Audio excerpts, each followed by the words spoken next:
Kita tak cari. Kita ni terperangkap dengan mindset rumah mahal, rumah mahal, rumah mahal.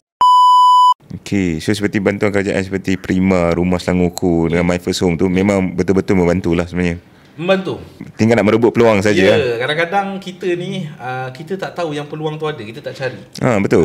Kita tak cari. Kita ni terperangkap dengan mindset rumah mahal, rumah mahal, rumah mahal. Harga ni boleh dikatakan kalau harga makanan pun dekat dulu dengan sekarang tak Beza. Apatah lagi harga rumah. Betul. Harga makanan mungkin bezanya RM2-3. Mungkin bezanya RM5, beza RM10. Okay. Tapi kalau harga rumah nak beza RM2-3 macam mana? Jadinya naik tu adalah possible sebenarnya. Tapi bagaimana kerajaan nak kawal?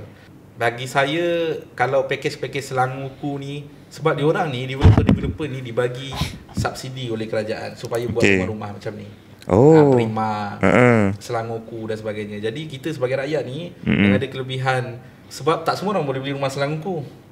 Betul. Yang duduk menetap di Selangor lebih 10 tahun. Dia ada requirement dia lah. Ada requirement dia dari segi gaji dan sebagainya. Jadi manfaatkanlah betul-betul benda tu.